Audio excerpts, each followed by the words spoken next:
Saya yakin walaupun awal pekan justru ini makin timbul semangat untuk memulai aktivitas. Kita juga bertepatan dengan 10 Ramadan 1446 Hijriah. Masih semangat, masih sehat, kita harapkan senantiasa hingga nanti ya. Setiap hari selama tahun 2025 ini dipenuhi dengan keberkahan, kebahagiaan, dan juga semangat dalam menjalankan aktivitasnya sehingga keberhasilan dapat kita raih di penghujung nanti. Baik, pendengar, kebersamaan kita Palembang siang ini bersama saya Haris Ansor dan juga rekan-rekan yang bertugas. Kali ini ditemani bersama Mbak Gio. Kita awali dengan dialog interaktif. Kalau hari Senin seperti biasa, dialog interaktif itu menghadirkan bincang-bincang seputaran pengarus utamaan gender.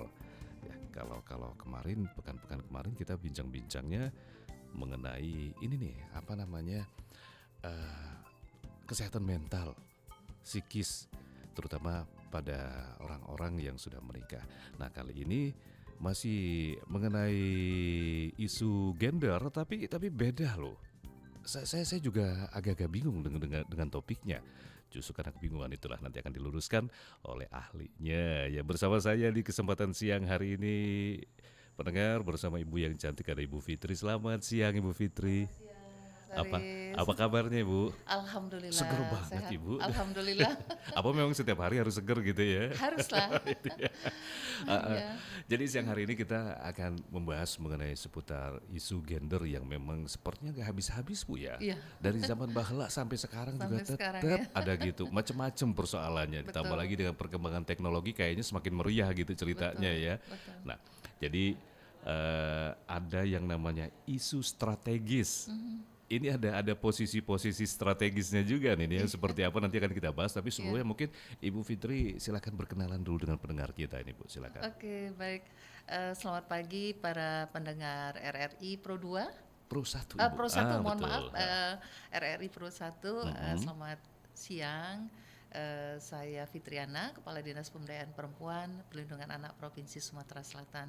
Semoga diskusi kita pada siang hari ini bisa memberikan pencerahan khususnya untuk kaum perempuan dan anak di Provinsi Sumatera Selatan. Provinsi Sumatera Selatan ya, isu ini memang kalau orang bilangnya memang isu ini sangat penting tapi tidak seksi ya Bu ya.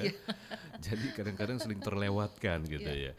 Oke, jadi mendengar Ibu Fitriana Esos MSI ini seperti yang Anda dengar tadi adalah Kepala Dinas Pemberdayaan Perempuan dan Perlindungan Anak Provinsi Sumatera Selatan. Jadi memang ahlinya untuk urusan-urusan seperti ini ya. Yang kita tahu bagaimana perkembangan kondisi-kondisi pengaruh utamaan gender terutama di Provinsi Sumatera Selatan, perkembangannya dan juga istilahnya dari data statistik dari beberapa tahun ke belakang sampai hari ini pasti mengalami naik turun ya Bu ya, fluktuatif gitu. Nah, kalau isu strategis gender sendiri ini sebenarnya fokusnya itu apa itu Bu? Ya, baik, terima kasih Mas Haris dan bukan penonton ya, Pendengar juga, ya. Penonton kita juga loh, iya, kita YouTube kan ya. ya. Oh ya, pendengar silakan nanti kalau Iya. yang ingin melihat bagaimana wajah seorang Ibu Fitri, silakan mampir ke YouTube kita di Pro 1 Palembang. Baik. Silakan Ibu. Oke, terima kasih. Jadi sebelum saya menjelaskan terkait dengan isu strategis, barangkali saya perkenalkan dulu tugas dan fungsi kami di dalam melaksanakan tugas. Jadi Dinas Pemberdayaan Perempuan Perlindungan Anak Provinsi Sumatera Selatan ini dalam menjalankan tugas kita mengacu kepada Undang-Undang Nomor 23 tahun 2014 tentang pemerintahan daerah, di mana dalam melaksanakan tugas tersebut kami ini merupakan urusan wajib tapi non layanan dasar. Ya, beda dengan Dinas Pendidikan dan Dinas Kesehatan. Kalau pendidikan dan kesehatan itu urusan wajib layanan dasar, kalau kita non layanan dasar. Kemudian ada 6 sub urusan yang kita laksanakan. Yang pertama itu urusan kualitas hidup perempuan, urusan perlindungan hak perempuan, kemudian urusan kualitas keluarga, kemudian ada urusan pemenuhan hak anak, perlindungan khusus anak, dan sistem data gender dan anak. Jadi ada 6 sub urusan. Kemudian kalau kita bicara isu strategis di pemberdayaan perempuan ini ada isu makro dan juga ada isu mikro. Jadi Mas Haris. Jadi luas sekali sebenarnya. Wow, sangat luas sekali. Kalau kita bicara isu makro terkait dengan indeks pembangunan manusia, indeks pembangunan gender, indeks pemberdayaan gender, indeks ketimpangan gender. Nah, itu isu makronya. Kalau kita bicara isu mikro, isu mikronya itu adalah bagaimana kita melindungi hak-hak perempuan dari kekerasan, TPPO, ya, kekerasan dalam rumah tangga, pencegahan perkawinan anak, pekerja anak dan lain sebagainya. Jadi itu isu-isu mikro yang ada di di Pemberdayaan Perempuan Perlindungan Anak. Perlindungan anak ini harus Iya, tetap digaungkan ya Bu, apalagi iya, karena kita mencanangkan yang namanya bonus demografi ini betul. saling berkaitan ya Bu ya Betul banget, ke karena di depan. sana ada anak ya. Anak betul Iya. ya. Tadi saya lupa satu, jadi 6 suburusan ditambah lagi ada satu UPTD kita, unit pelaksana teknis daerah yang khusus melaksanakan terkait dengan tusi pencegahan kekerasan terhadap perempuan dan anak. Jadi misalnya ada korban kekerasan, maka korban tersebut bisa melaporkan langsung ke dinas kita di UPTD kita tadi, atau melalui call center layanan SAPA 129. 129 ya Iya, itu jadi ya. ini mungkin bisa dibantu juga nanti melalui RRI Pro 1 untuk mensosialisasikan bahwasanya kita punya unit layanan teknis untuk pencegahan kekerasan terhadap perempuan dan anak. Jadi jika ada korban, silahkan mau datang langsung ke UPTD kita, bisa secara langsung ataupun juga melalui layanan call center 129, SAPA 129. 129 Iya, ya untuk unit layanan teknis tadi ya Bu iya ya. Itu Bu, itu betul. apa nanti ada syarat-syaratnya kah? Apakah memang harus dikondisikan yang seperti apa untuk bisa melapor? Oh, enggak ada syarat. Jadi kalau Enggak ada misalnya dia syarat ya. korban, dia bisa melapor langsung ke UPTD kita. Ya tentunya kan harus ada identitas diri ya untuk ditindaklanjutin. Oke. Nah, baik pendengar. Jadi kalau kita berbicara mengenai dinas yang diketuai oleh Ibu Fitriana Esos ini kan memang lebih fokusnya mengenai perempuan ya Bu ya dan Iya, juga perempuan dan anak-anak. anak. Iya. Nah, ini tentunya menjadi satu PR yang besar karena bukan mencakup skup satu lokal area saja ya, kabupaten ataupun kota, tapi Iya, Sumatera iya Selatan. betul banget. Ini kompleks sekali ya Bu Betul. ya. Jadi sebagai seorang kepala dinas bagaimana dari kondisi Sumatera Selatan ini apa prioritas utama Dinas Pemberdayaan Perempuan dan Anak mengatasi yang namanya ketimpangan gender yang sering terjadi ya Bu ya. Bagaimana strategi untuk implementasinya? Ya tentunya memang tidak bisa harus semudah membalikan Iya, telapak tangan pasti betul, betul banget. perlahan-lahan untuk Betul, mengedukasi betul, masyarakat Bu. betul. Jadi pertama yang tentunya harus kita lakukan, kita memberikan advokasi terlebih dahulu kepada semua stakeholder, kepada semua kalau apa namanya kepala daerah, karena ini menyangkut political will juga. Apabila kepala daerahnya itu open minded terhadap isu ini ya, isu-isu terhadap perempuan dan anak atau isu gender ini, maka insya Allah kebijakannya pasti akan memberikan ruang yang seluas-luasnya kepada pemberdayaan perempuan dan anak. Ini sangat penting sekali political will dari kepala daerah. Kemudian juga dari kepala OPD yang bersangkutan juga dan juga seluruh kepala OPD baik di provinsi maupun kabupaten kota, juga instansi BUMN, BUMD ini juga harus diintervensi melalui pendekatan pengarusutamaan gender ini. Tadi saya lupa menyampaikan bahwa isu pemberdayaan perempuan perlindungan anak ini adalah merupakan isu lintas sektoral dan lintas aktor, karena tidak bisa diintervensi hanya dinas pemberdayaan Dinas perempuan betul. saja atau oleh Kementerian Pemberdayaan Perempuan saja, tapi ini merupakan lintas sektor dan lintas aktor. Tanpa adanya intervensi ataupun juga sinergi kolaborasi dari semua yang saya sebutkan tadi, maka pembangunan pemberdayaan perempuan perlindungan anak itu tidak akan berhasil. Pasti tidak akan berhasil karena kita membutuhkan sinergi dan kolaborasi. Jadi upaya yang kami lakukan tadi memberikan advokasi, sosialisasi kepada para stakeholder, juga kepada kepala daerah melalui tentunya OPD-OPD di bidang PPA.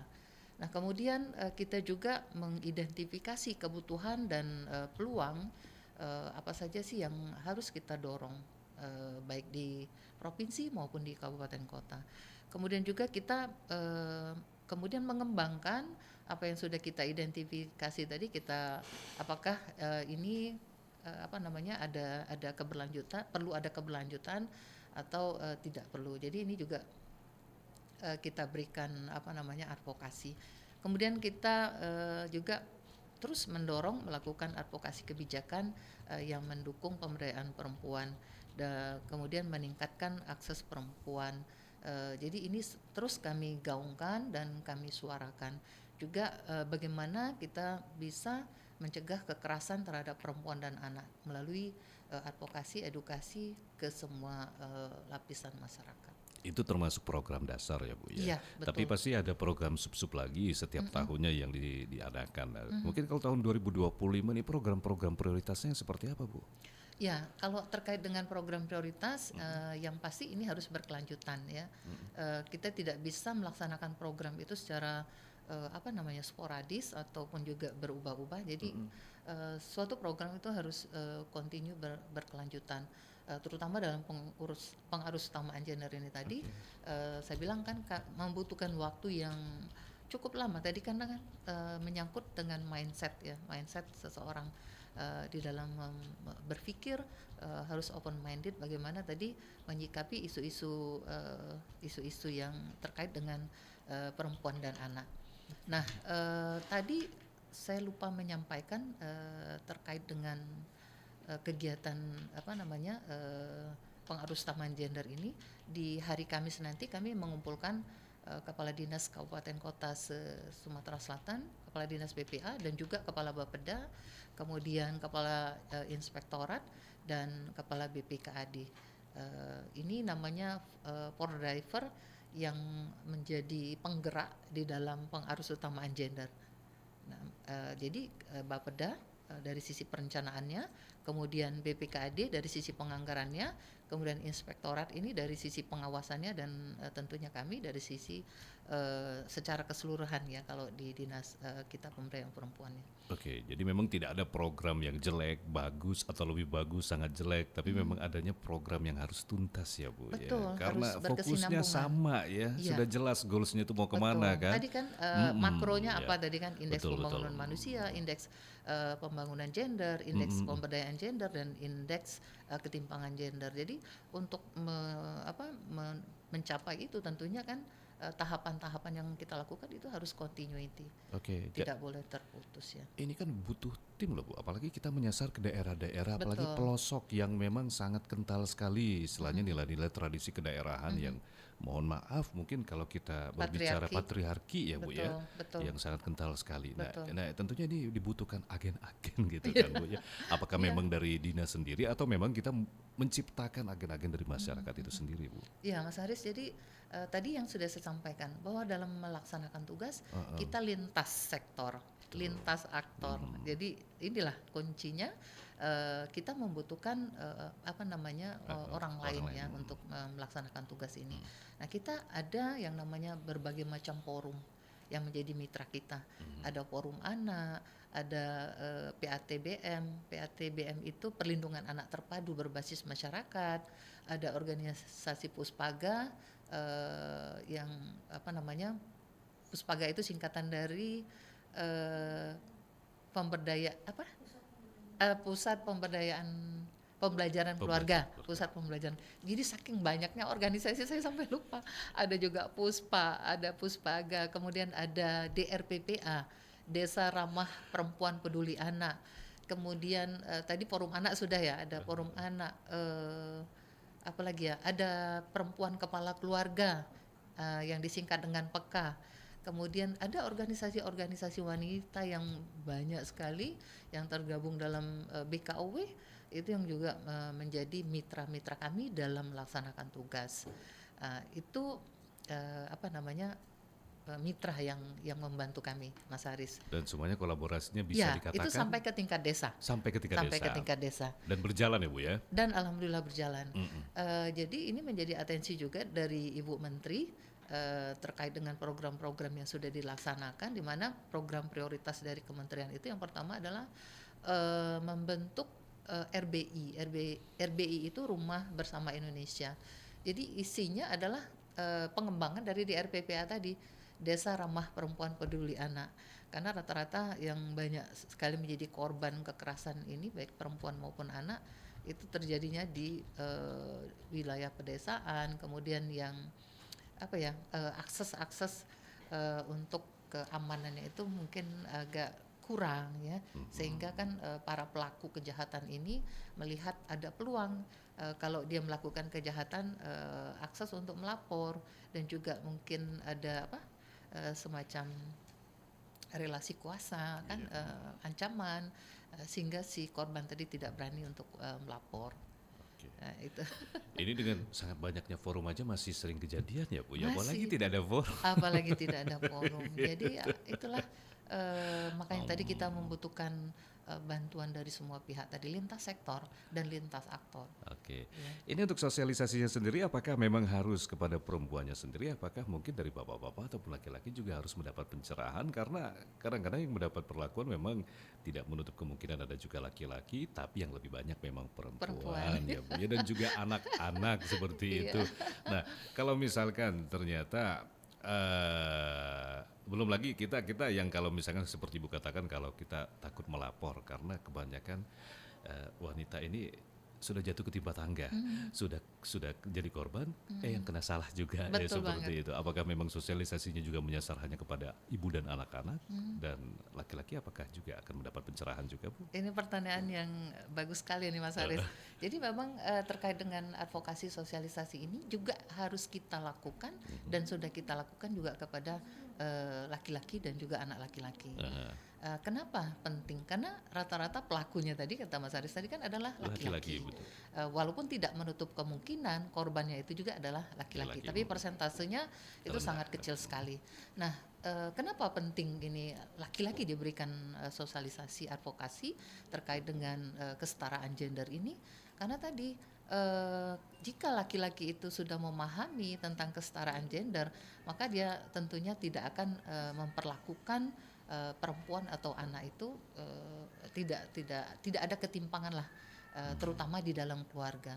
Jadi sebetulnya itu Mas Haris harus dimulai dari keluarga ya, karena kadang-kadang eh, peran keluarga ini sering diabaikan, padahal ini merupakan apa ya, salah satu kunci keberhasilan kesuksesan di dalam pembangunan itu adalah bermula kan dari rumah tangga, dari keluarga. Jadi kerukunan keluarga itu kan akan, apabila keluarganya sudah baik, maka di masyarakat pun akan baik dan menjadi akumulasi kan, akhirnya kepada pemerintah, apa namanya, masyarakat, kemudian secara luas ya tentunya bangsa dan negara. Nah, ini peran daripada keluarga menjadi kata kunci ya, di mana sering kita mendengar al-ummu madrasatul ula.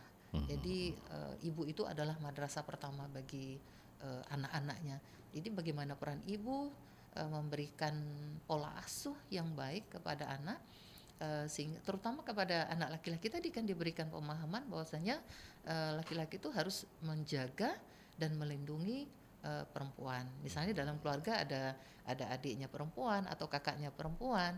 Jadi si anak laki-laki tadi harus diberikan edukasi sejak sedini mungkin. Bagaimana harus memberikan perlindungan dan juga menjaga dari kekerasan. Oke, jangan sampai blunder ya Bu ya, Iya, jangan istilahnya sampai. wanita surga di bawah telapak kaki ibu, Iya. terus memuliakan wanita tapi jadi korban kekerasan. Betul, betul. Nah, itu tadi peran orang tua tadi Mas Hari, ya kan? Artinya di dalam keluarga itu bagaimana pola asuhnya. Kalau pola asuhnya baik, saya yakin tidak akan pernah terjadi kekerasan terhadap perempuan, terutama dalam mendidik dengan pendekatan melalui agama. Ya kan?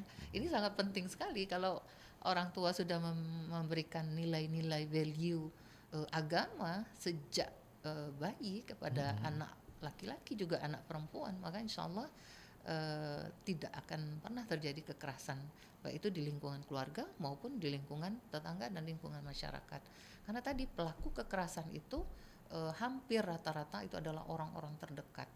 Pelaku utama itu adalah orang terdekat, bisa ayah kandung, bisa ayah sambung, atau juga kakek, omnya, tetangganya dan lain sebagainya. Dan ini memang saat ini yang terjadi, kasus-kasus yang kami tangani itu seperti itu Mas Haris. Para pelakunya itu adalah orang-orang terdekat, Itu semua. yang sangat mirisnya Bu ya, justru Miris sekali. Ada beberapa kasus kemarin saya sudah datangi pelakunya, ya alhamdulillah tapi sudah ditahan semua. Eh, jadi ayah sambung dan juga ada ayah kandungnya. Nah, ya salah satu faktornya juga mungkin faktor ekonomi ya, kemudian faktor pendidikan, tadi pendidikan agama dan juga pendidikan formal ya. Sehingga misalnya faktor ekonomi tadi, mereka tempat tinggalnya itu sangat tidak layak, Mas Haris.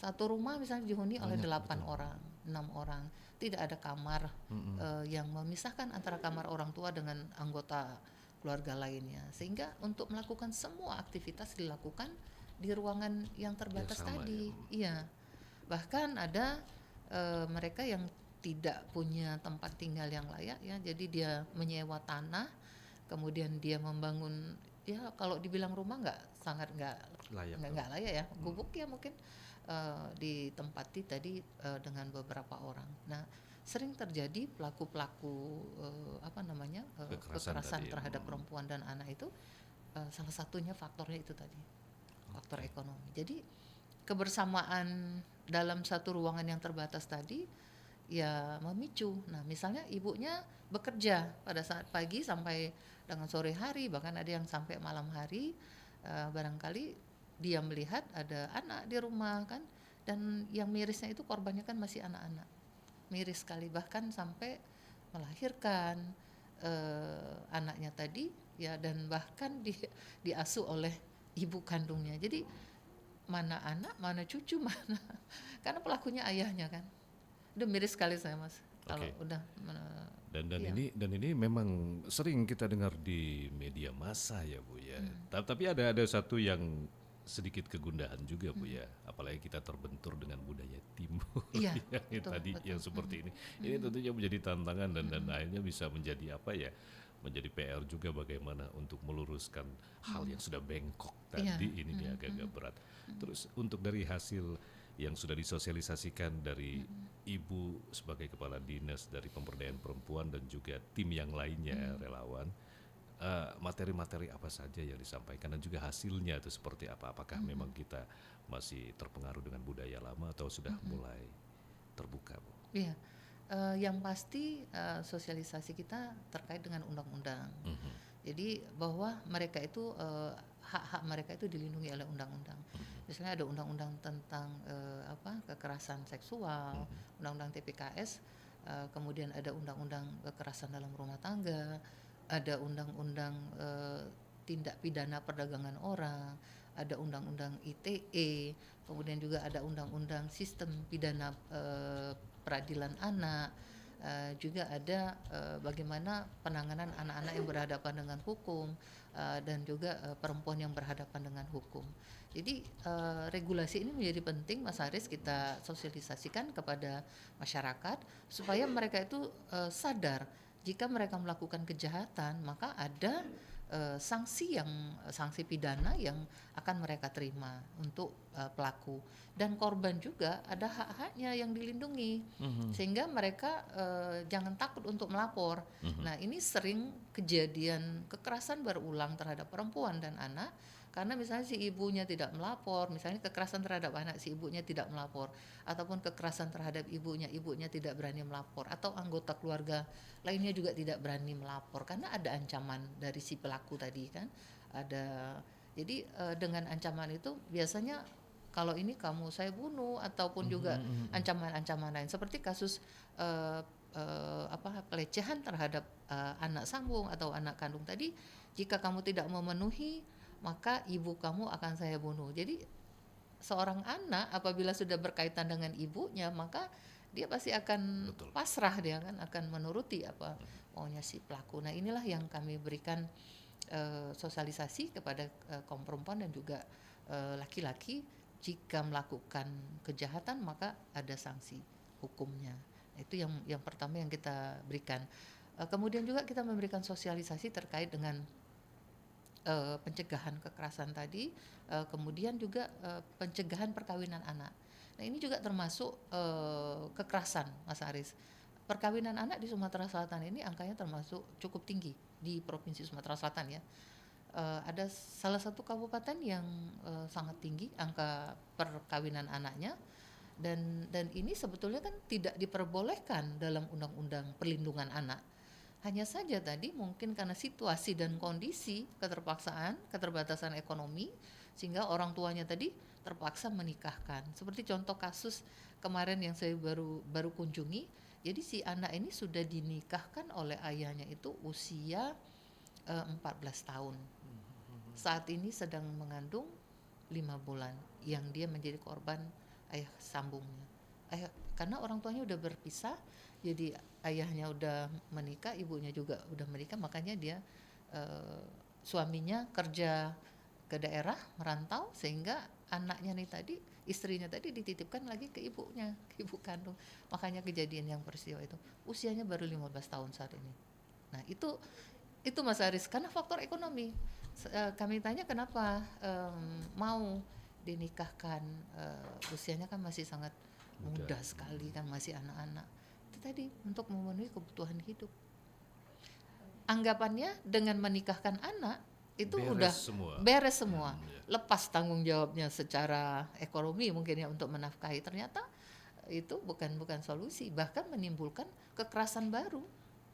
Kekerasan barunya di mana ya tadi, kalau dia tidak bisa menafkahi kan pasti akan terjadi keributan di dalam keluarganya. Kemudian apabila dia hamil, maka si anak tadi, perempuan tadi kan secara fisik dia belum siap untuk melahirkan. Secara psikis apalagi, ekonomi lebih lagi. Jadi akhirnya menjadi persoalan yang berulang dan berulang. Nah ini membutuhkan tadi Mas Haris lintas sektor, nggak bisa kami sendiri untuk melaksanakannya. Betul, jadi lingkaran setan ya Bu ya. Betul banget. Harus ada kepedulian semua dari aparat pemerintah, pusat, provinsi, kabupaten, kota, kecamatan, desa, kelurahan, sampai di titik terendah tadi desa. Makanya kita memberikan penguatan dengan membentuk forum-forum tadi, itu dalam rangka upaya untuk menurunkan angka kekerasan, mencegah kekerasan terhadap perempuan dan anak dengan melibatkan perangkat desa di wilayah masing-masing. Oke, ini seperti disampaikan sama Ibu Fitri tadi, lintas sektoral, mungkin pendengar juga bertanya-tanya, tapi tadi sudah ada sedikit gambaran disampaikan, karena ini bukan hanya menyangkut urusan gender saja, tapi sektor dari ekonomi, sosial, budaya ya, seperti politik, tadi ekonomi. Politik, ada pihak-pihak yang mungkin yang harus aparat penegak hukum juga yang tadi awal yang paling sederhana tadi, rumah yang tidak layak, itu ya. Itu bisa menjadi salah satu istilahnya menjadi, kita tidak bisa mengatakan solusi, tapi sebagai pencegahan ya Bu ya. Andaikan ada kelayakan dari rumah, dan ini pun semua bisa bertanggung jawab untuk hal ini ya Bu ya, bisa turun tangan, bukan hanya dinas-dinas terkait bahu membahu seperti itu. Betul banget, karena di sana ada dinas sosial, dinas kesehatan, ada Kementerian Agama, ada Pengadilan Tinggi Agama, karena untuk melegalkan pernikahan usia anak tadi kan harus ada izin, harus ada izin dari Pengadilan Agama. Nah ini juga buah si malakama, ya kan, tidak dinikahkan, kondisi anak sudah seperti itu. Nah inilah tadi vicious circle ya, jadi lingkaran setan. Kalau tidak ada kepedulian dari semua pihak, maka persoalan ini akan terus bertambah dan berulang. Belum lagi lingkungan sekitar yang bukan memberi support, malah mencibir kebanyakan. Ini juga salah satu yang kami berikan sosialisasi kepada perangkat desa, kecamatan dan kelurahan, bahwasanya jika ada korban di wilayahnya itu harus diberikan pendampingan. Nah, pendampingan ini sangat penting sekali untuk memberikan penguatan psikisnya. Jadi jangan sampai dia justru karena dia ditolak di desanya, bahkan dicibirkan tadi, diberikan perlakuan yang seolah-olah dia itu dianggap orang yang istilahnya ya tidak berguna lah ya. Dikucilkan ya. Jadi itu tambah membuat dia drop, sehingga dia akan melakukan kejahatan. Masuk ke dalam dunia hitam bisa jadi? Bisa menjadi itu masuk ke dunia hitam, atau dia mengulangi kekerasan yang dia dapatkan. Dia balas dendam. Itu ada yang terjadi kan? Begitu, karena banyak sekali kasus yang kami tangani ini, kami tanyakan kenapa kamu melakukan, kamu kan korban. Ya karena saya korban, karena saya diperlakukan tidak layak, tidak manusiawi, dicemooh ya, dicibirkan tadi, padahal dia korban yang harusnya mendapatkan Mendapat perlindungan tadi ya. perlindungan dari keluarga dan juga anggota masyarakat lainnya. Nah ini penting sekali Mas Haris membuka wawasan kita semua, bahwasanya kalau ada korban di sekitar kita, apalagi di lingkungan keluarga, harus diberikan penguatan baik secara psikis maupun agama. Ini sangat kuat, sangat penting sekali. Penting sekali dukungan ini. Kalau di Sumatera Selatan sendiri rata-rata penyebabnya itu kebanyakan apa, Bu? Penyebab kekerasan. Kekerasannya itu. Kalau kita lihat faktor ekonomi ya sepertinya ya. Faktor ekonomi kemudian pendidikan. Ya ini dua hal yang sangat relate ya. Biasanya kan orang yang pendidikannya rendah pasti ekonominya juga ini ya. Kalau dari sisi ininya ya, dia saling beririsan. Iya betul. Ya. Sinkron banget dia. Nah, sinkron banget. Dan terjadinya kan hampir di daerah-daerah yang mohon maaf angka kemiskinan itu ya, yang tingkat kemiskinannya tinggi. Nah sehingga tadi bagaimana bisa mendapatkan hidup yang layak. Kalau dari sisi pendidikan saja dia sangat rendah, bahkan mungkin tidak tamat sekolah. Rata-rata mereka itu pekerja kasar, buruh kasar. Bahkan ada yang mencari penghidupannya dengan mencari hewan untuk dijadikan makanan umpan gitu ya, umpan mancing ikan dan lain sebagainya. Jadi nggak ada pekerjaan yang tetap ini Mas Haris. Jadi pekerjaannya tuh serabutan istilahnya, asal dapat aja, yang penting bisa dijual. Ya bagaimana dia bisa menghidupi dirinya dan anggota keluarga lainnya, istrinya dan anaknya, apalagi misalnya anaknya banyak. Nah, sebetulnya program pemerintah keluarga berencana itu tepat sekali ya, khususnya bagi keluarga-keluarga yang tadi yang kurang mampu untuk menjaga kehamilan tadi, karena kasihan kan sudah tidak bisa menafkahi secara layak, kalau tambah lagi anaknya menambah beban bagi hidupnya, bahkan tadi menimbulkan tadi dorongan untuk menikahkan anaknya di usia yang masih sangat muda supaya melepas tanggung jawabnya tadi, Mas. Aduh ini bicara kompleks ya, Bu. Amat sangat kompleks Mas di pemberdayaan perempuan perlindungan anak ini. Sebenarnya butuh sangat-sangat nggak bisa ini Bu Fitri. Saya nggak bisa mengintervensi ini, jadi harus kebijakan. Nah ini Pak Presiden sendiri sudah menjadikan program pemberdayaan perempuan ini di Astacitanya yang keempat. Kemudian di program prioritas beliau yang ke-10, dan kita di Pak Gubernur ini ada di misi pertama, dan kita juga masuk dalam program prioritas beliau, 100 hari program prioritas beliau. Jadi inilah yang terus kami gaungkan, kami dorong. Jangan sampai mentah lagi ya, Bu ya.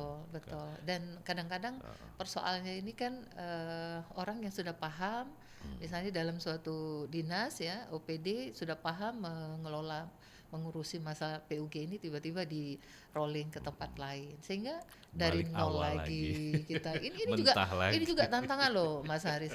Tantangan sumber daya manusia, tantangan sumber dananya juga, anggaran yang terbatas. Nah, dengan keterbatasan anggaran ini, kalau kepala OPD-nya itu tidak fight, artinya dia sudahlah, nggak ada anggaran, ngapain kita, itu juga melemahkan dalam melaksanakan tugas. Nah, perlu sekali tadi membangun penguatan ya, wawasan tadi, bahwasannya jika kita keterbatasan dalam sumber daya, maka kita harus melakukan kerjasama dengan pihak-pihak lain. Betul ya. Jadi yang memang lebih penting lintas sektoral, dan lebih penting lagi tadi seperti yang disampaikan Ibu Fitri adalah mindset. Iya. Pola pikir. Nah, kita juga ada satu pola pikir yang kadang-kadang kita suka menormalkan ya, Bu ya. Juga mohon maaf pendengar, ini kadang-kadang kita sering bilang menormalkan status, terutama status sosial, karena mungkin kita orang tidak punya atau di status ekonomi yang sangat rendah, jadi menormalkan yang namanya kekerasan.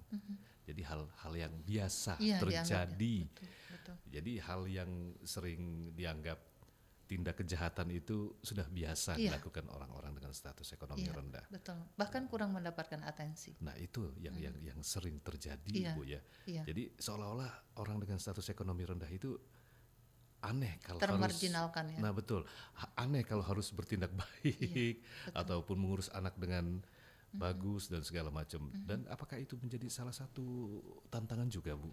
Betul banget. Itu juga menjadi tantangan kami. Jadi terkait dengan kasus-kasus misalnya yang tadi rata-rata korbannya itu adalah orang-orang yang termarginalkan. Iya. Makanya kita melakukan pendampingan, Mas Haris. Jadi kita ada tim koordinasi, tim pendampingan, ada psikolognya, ada dari kejaksaannya, ada dari kepolisiannya, dan juga ada pengacara.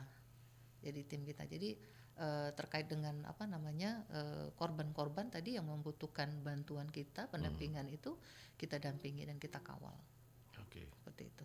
Tapi sampai sejauh ini alhamdulillah progresnya sudah mulai terlihat ya, Bu. Alhamdulillah, karena tadi kita terus menggaungkan, mendorongkan, dan juga kita punya teman-teman pengacara yang yang sukarelawan juga memberikan support kepada kita. Jadi kita banyak energi untuk terus mendorong melakukan, ya. Terus semangat kita. Sampai sejauh ini pernah dapat laporan kes yang bikin Ibu pusing kah? Kalau bikin pusing itu Hampir semuanya bikin pusing ya. Bahkan saya sampai mual gitu, Mas Haris ya.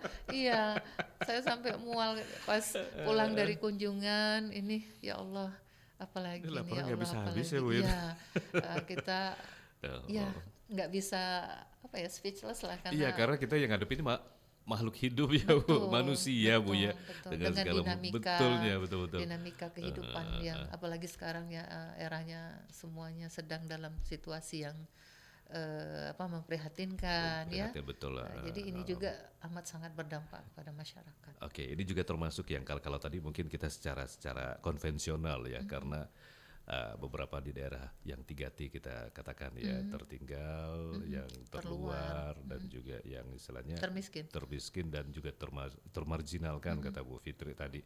Ada juga sekarang belum lagi kita ngadepin yang namanya situasi informasi dan teknologi yang semakin maju, yang banyak sekali tindakan-tindakan yang dipicu oleh media sosial juga salah satunya ya, Bu ya.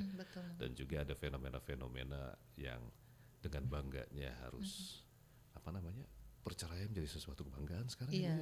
Ada sedikit fenomena seperti itu yang saya lihat di media sosial. Apakah ini memang hal yang bagus, baik, atau sebaliknya? Tapi nanti kita lanjut pendengar. Kita jeda dulu untuk yang satu ini pendengar. Tetap bersama kami. Kita kasih napas dulu dong, Ibu Fitri. Kasih jeda dulu. Jeda dulu ya, baik pendengar, masih bersama saya Haris Hansor dan juga Mbak Gio. Tetap bersama kami di Pro 1 RRI, kanal informasi dan inspirasi. Ini rumah kok kotor sekali. Kamu ngapain aja dari pagi? Ini buktinya masih kotor, ngapain kamu lihat nih? Kamu goblok, cuma begini aja nggak bisa. Ngapain aja kamu nih?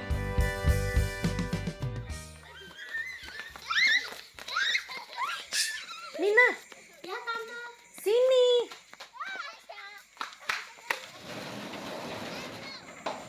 Kenapa, Tante? Tadi Tante dengar ada ribut-ribut di rumahmu. Kenapa? Itu Bapak marahin Mama, Tante. Emang marah karena apa? Gak tahu, Tante. Tuh Bapak bilang Mama goblok, gak bisa urus rumah, segala macem. Anak kecil gak boleh ngomong kayak gitu. Lah, kan Tante tadi tanya. Ya saya jawab tuh. Udah ya, Tante, saya mau main lagi. Bijaklah dalam berkata. Ingat, anak adalah peniru yang baik.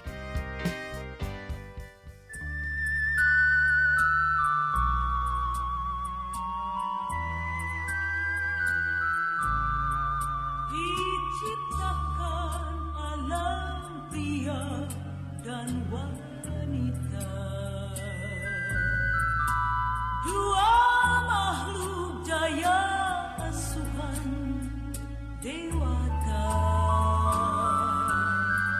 Ditakdirkan bahwa pria berkuasa, adapun wanita lemah lembut manja. Wanita dijajah pria sejak dulu.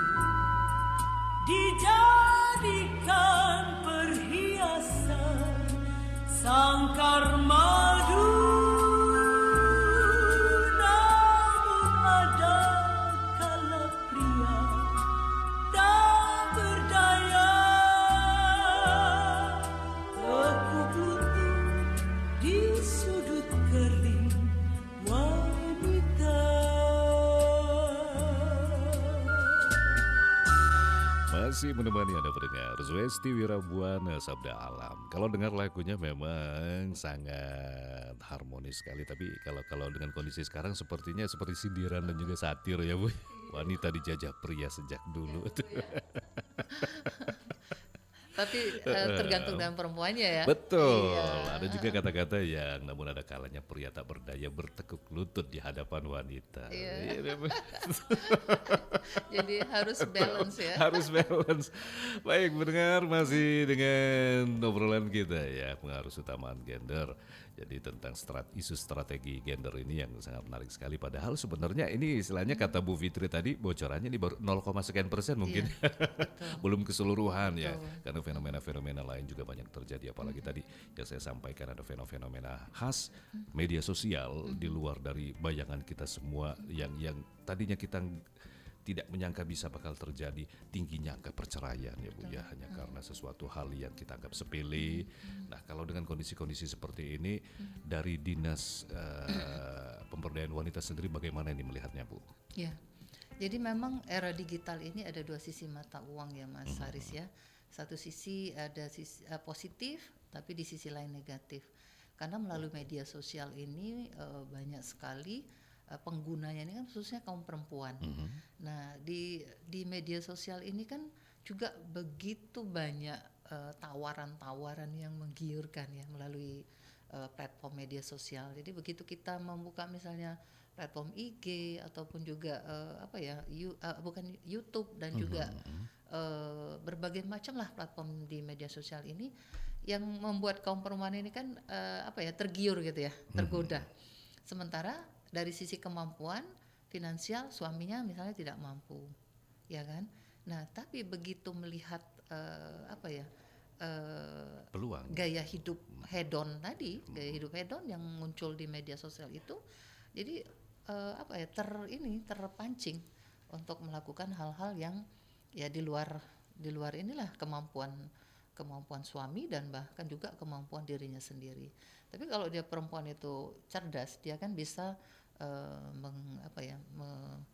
melihat atau mengukur kemampuan dirinya, kemampuan suaminya. Misalnya kan, suami saya tentunya tidak mampu, tentunya tidak akan menuntut hal-hal yang di luar kemampuan suami.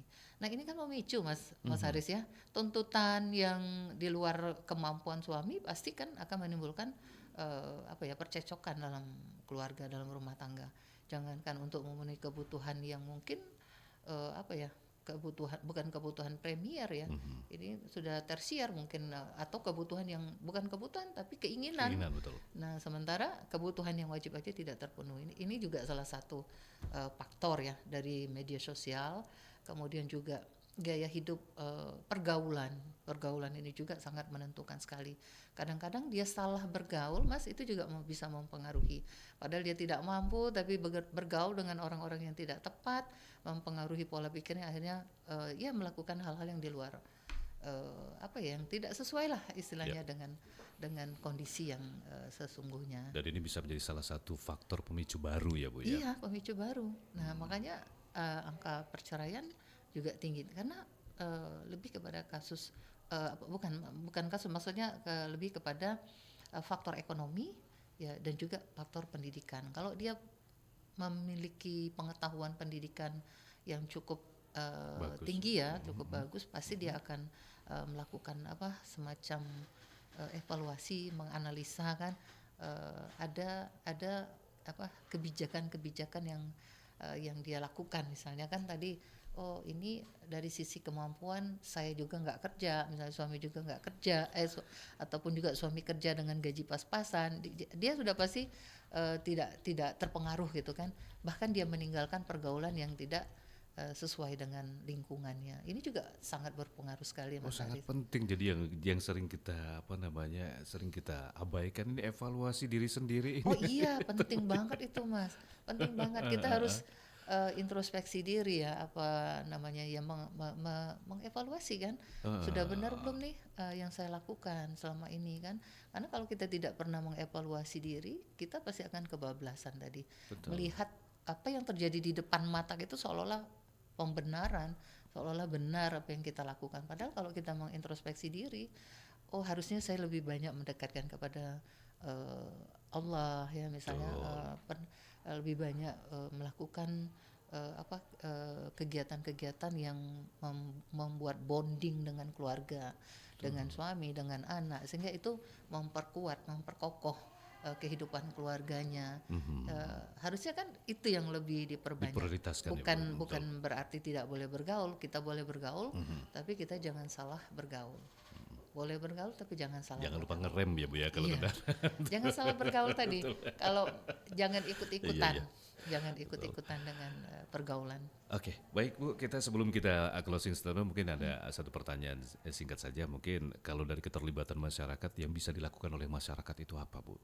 Untuk Ya turut tadi serta. kalau misalnya melihat, menyaksikan ada korban ataupun juga ada kekerasan di depan matanya atau di lingkungan sekitarnya, harus berani melapor. Jadi pelopor dan pelapor gitu. Jangan sampai takut. Itu kan urusan Mereka. tetangga. Itu urusan mereka. Nggak usah ikut-ikutan. Keburu mati tetangga kita tadi baru kita aware. Nah ini udah terlambat kan. Yang sering terjadi seperti itu karena merasa itu bukan urusan kita. Padahal yang namanya kekerasan di dalam rumah tangga ataupun di lingkungan masyarakat itu menjadi urusan kita.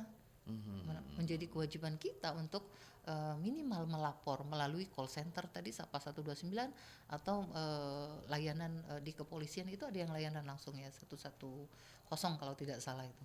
Nah, jadi supaya bisa cepat tertangani dan tidak ada jangan sampai ada korban. Seperti kemarin kan kejadian ada yang penelantaran istrinya 3 bulan ditelantarkan sampai meninggal. Palembang Bu ya. Palembang Bu, itu Pak Mas, Palembang. Kemudian ada juga kemarin ayah kandung menyiram anaknya dengan pertalite.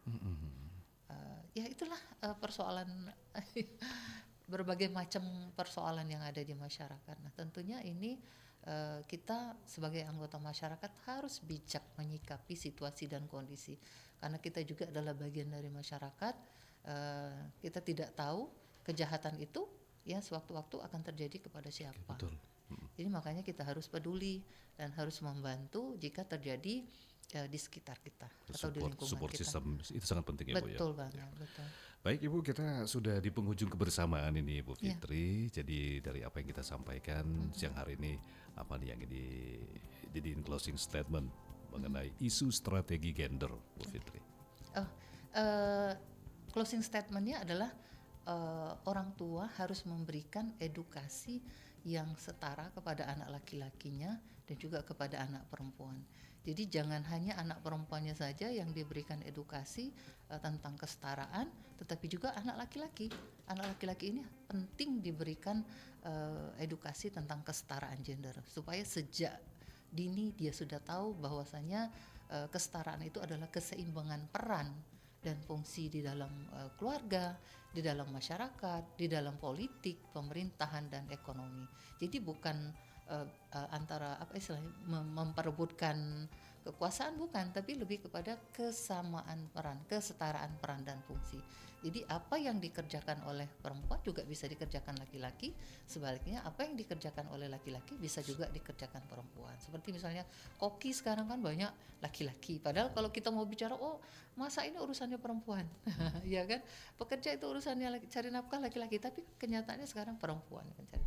Jadi lebih kepada kesetaraan peran dan fungsi di dalam keluarga, di dalam masyarakat, politik, ekonomi, sosial dan budaya dan juga hukum. Oke, baik, sekali lagi terima kasih banyak Bu Fitri sudah hadir Sama-sama, ya di Mas Studio Haris, Pro 1. makasih. Sukses selalu Ya. untuk Ibu Bu. Amin ya robbal alamin. Sukses juga untuk Mas Haris. Amin. Ya. Baik, pendengar kita cukupkan dulu dialog siang hari ini pengaruh utama gender yang membahas mengenai isu strategi gender untuk hari ini Senin 10 Maret 2025. Ibu Fitriana SOSM SI, Kepala Dinas Pemberdayaan Perempuan dan Perlindungan Anak Provinsi Sumatera Selatan yang sudah hadir spesial untuk Anda pendengar siang hari ini. Kita cukupkan dulu dan kita akan jelang pukul 11 waktu Indonesia Barat. Kami akan ajak Anda untuk mendengarkan ragam informasi dari dalam dan juga luar negeri dalam Warta Berita Olahraga Pro 3 Radio Republik Indonesia. Tetap bersama kami di Pro 1 RRI, kanal informasi dan inspirasi.